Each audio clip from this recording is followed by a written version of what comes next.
সপোন পোহৰৰে সপোন কিমান আপোন জাগি জাগি দেখা এটি সপোন তাতে জ্বলি নুমাই যোৱা মৰাও শিৰজোন পোহৰৰ সপোন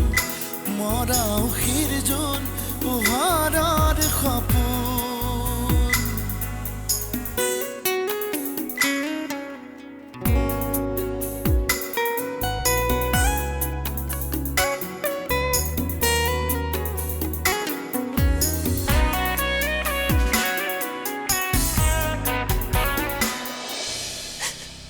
মৃন্ময় তই আহিবি বুলি কোৱাৰ পাছত এবাৰো বাধা নিদিলে তই যদি সঁচাকৈয়ে গুচি আহিলি সাক্ষৰৰ কি হ'ব তাকো লগত লৈ আহিব লাগিছিল উলিয়া হৈছে নেকি তাই চিৰদিনৰ বাবে উভতি আহিছে নেকি শিখা তই নামাত কিয় নে মৃন্ময় তোক মাৰধৰ কৰিছে এতিয়া মই কি কৰোঁ কেনেকৈ অফিচ ঘৰ স্বাক্ষৰক চম্ভালো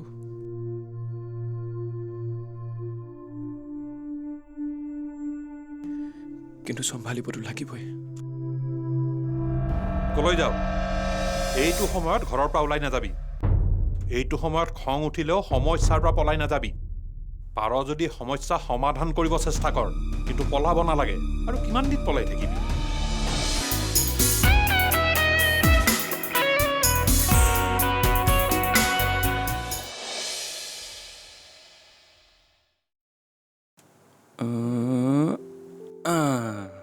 এতিয়া চাবা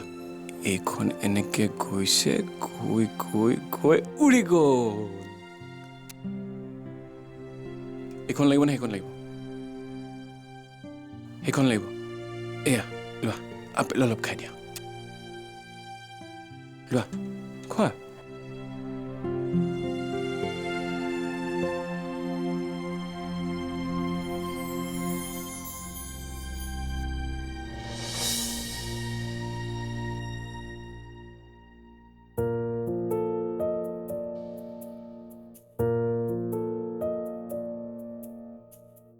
কি হ'ল কি চাইছা তোমাকে চাইছো এনেকুৱা এখন ফটো যে ইয়াত সজাই থব পাৰি সেই ভাৱটো মোৰ মনলৈ কেতিয়াও অহাই নাছিলে তোমাৰনো কি ভাব আহে এনেই সংসাৰ চলোৱাৰ দেখোন তোমাৰ একো জ্ঞানেই নাই একদম অজলা মই তোমাকো আজলি বুলিয়ে ভাবিছিলোঁ কিন্তু নহয় সেইদিনাখনলৈকে মই টিউশ্যন কৰাই থকা ছোৱালীজনীয়ে আজি যে ইমান কম সময়ৰ ভিতৰত সংসাৰৰ বিষয়ে ইমান জানিব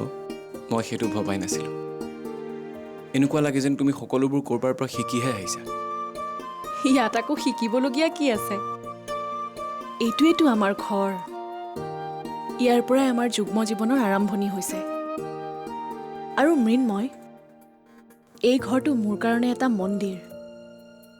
তুমিও কিন্তু ইয়াক অৱহেলা নকৰিবা কেতিয়াও আৰু এই যে ফটোখন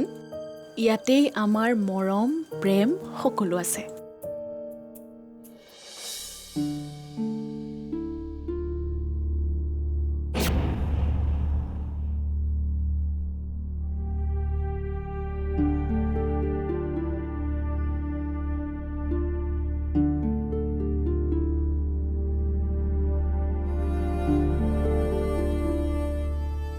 শেষত তুমি তোমাৰ ঘৰখন চাবলৈ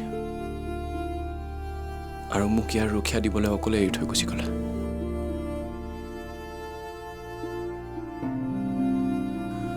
মোৰ জীৱনৰ বাবে তুমি সঁচা মানুহজনী নহয় এখন ফটোলৈ ৰূপান্তৰিত হ'লা কিন্তু মই অকল তোমাৰ ফটোখন বিচৰা নাছিলোঁ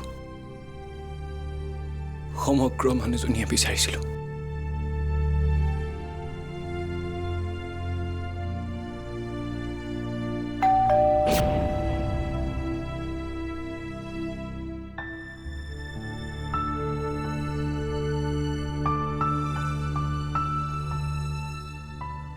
তই আৰু অবুজ নহবি শিখা মানুহৰ খং ৰাগ উঠে কাজিয়া পেচালো হয় কিন্তু সেই বুলি তোৰ দৰে এনেকুৱা কাণ্ড কোনেও নকৰে তোৰ এই সিদ্ধান্তৰ লগত বহুতৰ কথা জড়িত হৈ আছে তহঁত দুটা যে এৰাৰি হৈ আছ সেই কথা আমাৰ কেইটাৰ বাহিৰে কোনেও নাজানে গতিকে আৰু মানুহে জনাৰ আগতে তহঁতৰ সংসাৰখন আগৰ দৰে কৰি পেলা সেইটো একো ডাঙৰ কথা হোৱা নাই এনেকুৱা কথা বহুতৰ ক্ষেত্ৰত হয় মা মই আৰু ঘূৰি যাম বুলি অহা নাই মানে তহঁতৰ ডিভোৰ্চ পৰ্যন্ত হৈছে নেকি নে তাৰ বাবেও যুঁজা কৰি আছ স্বাক্ষৰক যদি মোৰ হাতত গতাই থৈ নাযায় তেতিয়াহ'লে মই তেনেকুৱা সিদ্ধান্ত ল'বলৈ বাধ্য হ'ম তাৰ মানে এতিয়াও তেনেকুৱা একো হোৱা নাই মৃন্ময় এজন পলৰীয়া ল'ৰা তেওঁৰ ইমান সাহস নাই নহয় দেউতা সেইকাৰণে বাৰে বাৰে মই ৰিকুৱেষ্ট কৰাৰ পাছতো ডিভোৰ্চৰ কাৰণে ৰাজি নহ'ল তই কোৱাৰ দৰে মৃন্ময় পলৰীয়া ল'ৰা নহয় আৰু তোৰ দৰে সি অবুজ বা অকৰাও নহয় বিয়াৰ মহত্ব সংসাৰৰ মহত্ব সি পাহৰি যোৱা নাই আৰু মোৰ কথা মোৰ প্ৰতি থকা দায়িত্বৰ কথা তেওঁ কেতিয়াবাই পাহৰি গৈছে দেউতা যি সপোন দেখুৱাই মোক বিয়া কৰাই লৈ গৈছিল সেই সপোনো তেওঁ ভাগি ছিগি চুৰমাৰ কৰি পেলালে বিয়াৰ পিছত তিৰোতাৰ বাবে স্বামীয়ে একমাত্ৰ সপোন স্বামীৰ সুখ দুখ অন্তৰেৰে বুজি লৈ তেওঁক সুখী কৰিব বিচাৰিলে তেওঁ তোক সুখী কৰিবলৈ বিচাৰিব আৰু তেতিয়াই এখন সুখৰ সংসাৰ হৈ পৰিব নিজৰ মতত ধৰি থাকিলে কি হ'ব সি যদি নিজৰ মতত ধৰি থাকে তই যদি নিজৰ কথাত ধৰি থাক তহঁতৰ মিলা প্ৰীতি কেনেকৈ বাঢ়িব ইজনে সিজনৰ কথাত কিছু এৰা ধৰা কৰিবই লাগিব এৰা ধৰা কৰোঁতে কৰোঁতে মোৰ নিজস্বতা বোলে একো নোহোৱাই হৈ যাব ধৰিছে এতিয়া মাত্ৰ জীৱনটো দিবলৈ বাকী তাৰ ওচৰত কি নাই তোৰ সি কি দিয়া নাই তোক আৰু তোৰ বাহিৰে তাৰ আছে কোন মোৰ বাহিৰে তেওঁৰ কোনো নথকাহেঁতেন মোক ইমান এভইড কৰিব পাৰেনে মই ইমান গুৰুত্বহীন হৈ পৰোঁনে তেওঁৰ লাইফত তই এইবোৰ কি কথা কৈছ মাজনী মৃন্ময়ৰ বিষয়ে তোৰ এনেকুৱা বেয়া ধাৰণা কিয় হৈছে মৃন্ময় এনেকুৱা ধৰণৰ ল'ৰা নহয় তই এইবোৰ বেয়া চিন্তা তোৰ মনৰ পৰা আঁতৰাই পেলা নিজৰ মনত এসোপামান বেয়া চিন্তা সুমুৱাই লৈ নিজৰ সংসাৰখন ধ্বংস নকৰিবি সন্দেহে মানুহৰ আটাইতকৈ বিষাক্ত পোক সন্দেহে মানুহক মানুহৰ ওচৰলৈ লৈ নাযায় ই দূৰহে কৰে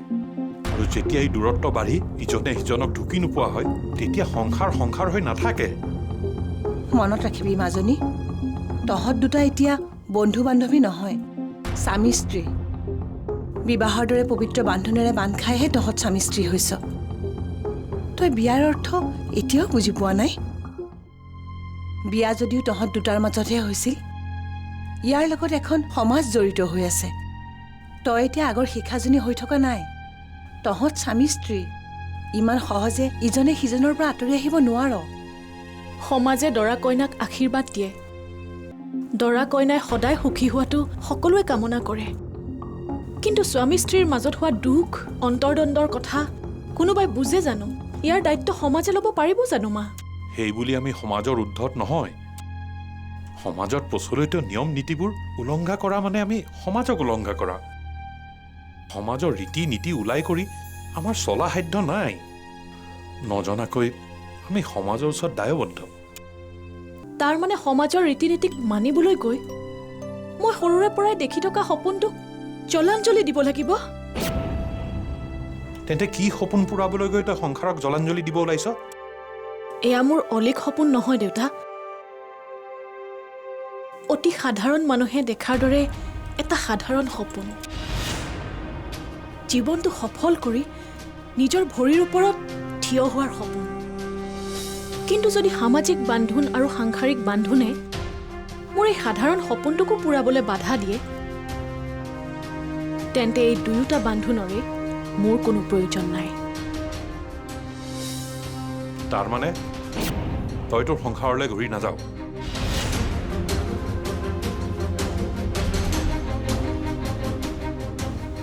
নাজানো কিন্তু মই মোৰ সপোনৰ পৰা কেতিয়াও উভতি নাহোঁ মোৰ শেষ কথা ভুল দুয়োটাৰে থাকিব পাৰে কিন্তু তাৰ বুলি আমি কিয় হ'ম আৰু মোৰ ঘৰত এনে ভুলক প্ৰশ্ৰয় দিয়া মানুহ মই নহয়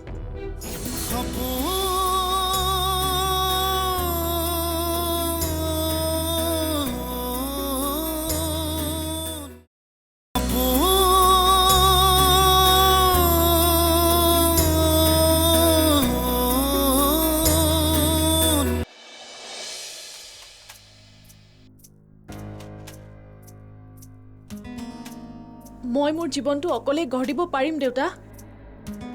সেইখিনি মনোবল মোৰ আছে আৰু প্লিজ তোমালোকে অকণমানো ভয় নকৰিবা মই একো অসুবিধা নিদিওঁ তোমালোকক ইম্পচিবল শুনিলা শুনিলা তোমাৰ ছোৱালীয়ে কি কৈছে আৰে মানুহে ভুল ডিচিশ্যন লোৱা এটা লিমিট থাকে আৰু তোৰ এই ডিচিশ্যন আমি কেতিয়াও মানি ল'ব নোৱাৰো আপুনি ইমান উত্তেজিত নহ'বচোন আমি ইমানকৈ বুজাই থকাৰ পাছতো তাই যেতিয়া সিদ্ধান্তটো লৈছেই নিশ্চয় কিবা এটা ডাঙৰ কাৰণ আছে কেৱল তাইক দুখ দি থাকিলে নহ'ব এই সিদ্ধান্তটোত মৃন্ময়ৰ সন্মতি নথকা হ'লে তাইক আহিবলৈ বাধা দিলেহেঁতেন আৰু সিওতো আমাৰ ওচৰলৈ এবাৰ আহিব পাৰে ইমান ডাঙৰ সিদ্ধান্ত এটা লোৱাৰ আগতে সি আমাক জনাব নোৱাৰিলেহেঁতেন সিহঁত দুটাৰ মাজত যদি কিবা খেলি মেলি হৈছে আমাক জনাব পাৰিলেহেঁতেন কিজানি আমি বুজাই বঢ়াই সিহঁতক শান্ত কৰিব পাৰিলোৱেহেঁতেন সৰু ডাঙৰ সকলো কথা সকলো সমস্যা বিনা দ্বিধাই আমাৰ লগত আলোচনা কৰা ল'ৰাটোৱে ইমান ডাঙৰ কথা এটা আমাক কিয় জনাব নোৱাৰিলে ধৰি ল'লো আমাৰ ছোৱালীয়ে কিবা দুখ কৰিছে কিবা ভুল কৰিছে কিন্তু সেই অকণমানি সাক্ষৰক তাৰ লগত ৰাখিবলৈ লোৱা সিদ্ধান্তটো জানো সি ভুল কৰা নাই মাজনী তই চিন্তা নকৰিবি মৃন্ময়ে তোৰ প্ৰতি কিবা অন্যায় কৰিলেও ভুল কৰিলেও আমি তোৰ লগত আছো তই কেতিয়াও অকলশৰীয়া নহয় বল এতিয়া ভিতৰলৈ ৰবা আনক দুখ দি তাইক ভুল সিদ্ধান্ত এটা লোৱাত তুমি সহায় কৰিব নোৱাৰিবা সকলোৱে ভুল কৰিলেও এই উদয় শংকৰ চাংকাকতিয়ে জীৱনত কোনো সিদ্ধান্ত ভুল লোৱা নাই আৰু ভৱিষ্যতেও নলয় আৰু ভুলেৰে ভুল শুধৰাব নাযাবা মোৰ শেষ কথা ভুল দুয়োটাৰে থাকিব পাৰে কিন্তু তাৰ বুলি আমি কিয় হ'ম আৰু মোৰ ঘৰত এনে ভুলক প্ৰশ্ৰয় দিয়া মানুহ মই নহয় তাৰমানে এই বিপদৰ সময়ত ছোৱালীজনীক আপুনি আশ্ৰয় নিদিয়ে আশ্ৰয় নিদিওঁ বুলি মই কোৱা নাই তাই ইমান ডাঙৰ সিদ্ধান্ত এটা ল'ব পাৰিছে নিজৰ ব্যৱস্থাও নিজে কৰিব পাৰিব লাগিব মোৰতো মান সন্মান গ'লেই কাৰোবাক চপাই লৈ মই ইমান উদাৰ হ'ব নোৱাৰো তাইক কৈ দিবা সকলো নিয়ম নীতিৰ মাজেদি গুৰুত্ব ছিঙি তাইক এইখন ঘৰৰ পৰা উলিয়াই দিছিল তাকো তাইৰ পচন্দক সন্মান জনাই এতিয়া এইখন ঘৰত তাইৰ কোনো স্থান নাই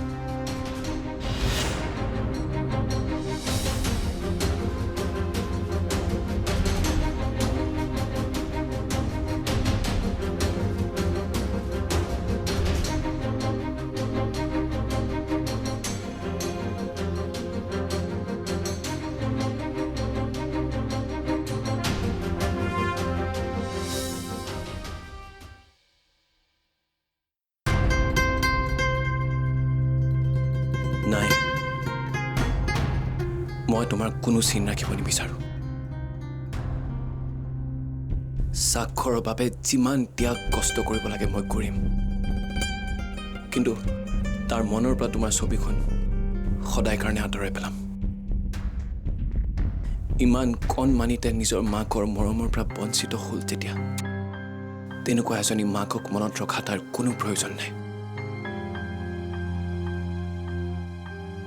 তাৰ জীৱনত মাতৃ বুলি যে কিবা শব্দ আছিল সি পাহৰি যাব লাগিব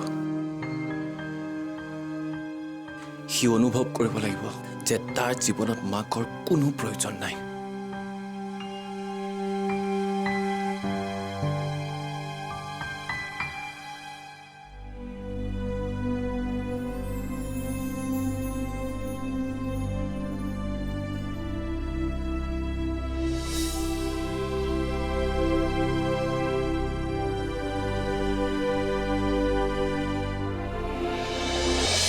তই মনে মনে থাকি মোৰ কি ৰং চাব খুজিছ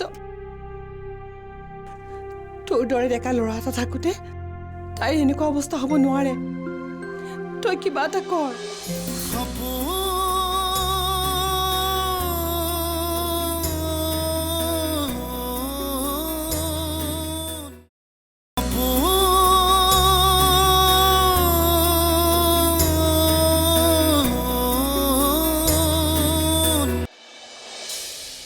তাই তেতিয়াৰ পৰা কান্দিয়ে আছে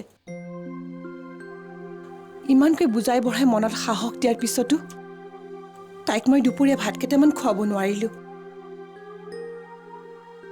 দেউতাৰে কিয় তেনেকৈ ক'লে? পানীৰ দৰে ইমান সহজ সৰল অন্তৰৰ মানুহজনৰ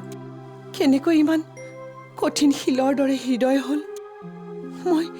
তাকেহে ভাবি পোৱা নাই। তাতকৈ বেছি মই আচৰিত হৈছোঁ তোৰ কথা ভাবিহে। ইমানখিনি ঘটনা হৈ যোৱাৰ পাছতো তই কোন হতেৰে মনে মনে আছ? ভনীয়াৰ প্ৰতি তোৰ কোনো কৰ্তব্য নাই? তই কিবা এটা কৰ বিক্ৰম, নহ'লে মই আৰু সহ্য কৰিব নোৱাৰো। আনে যিমান যি নকলেও মই নিজে জন্ম দিয়া সন্তানক কেনেকৈ দলিয়াই পেলাম ক? যদি দেউতাৰৰ অন্তৰ কোমলি নাযায়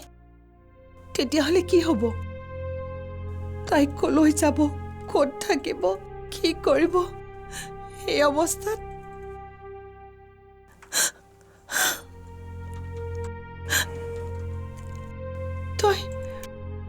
তই মনে মনে থাকি মোৰ কি ৰং চাব খুজিছ? তোৰ দৰে ডেকা ল'ৰা এটা থাকোঁতে তাইৰ এনেকুৱা অৱস্থা হ'ব নোৱাৰে। তই কিবা এটা কৰ, কিবা এটা কৰ বিক্ৰম। মা,